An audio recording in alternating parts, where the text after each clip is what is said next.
అందరికీ నమస్కారం. మున్సిపాల్లో జరుగుతున్నటువంటి ఎన్నికల్లో 27వ వార్డు బీజేపీ అభ్యర్థిగా ఈరోజు నేను బరిలో ఉన్నాను.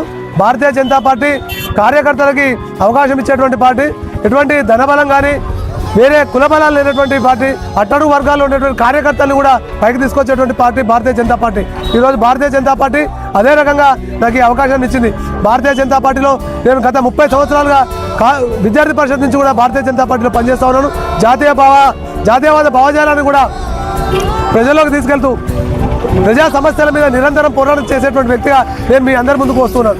మరి భారతీయ జనతా పార్టీ అభ్యర్థిగా ఒకసారి ఆశీర్వదించి అవకాశం ఇవ్వాల్సిందిగా భారతీయ జనతా పార్టీ అభ్యర్థిగా నేను 27వ వార్డు ప్రజలందరినీ కూడా కోరుతా ఉన్నాను.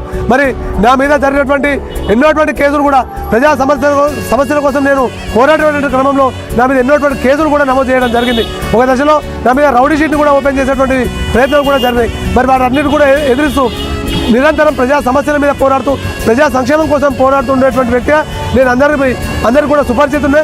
ఒకసారి నాకు భారతీయ జనతా పార్టీ అభ్యర్థిగా కమలం గుర్తు మీద ఓటు వేసి గెలిపించవలసిందిగా కోరుతా ఉన్నాను. జై హింద్, జై భారత్.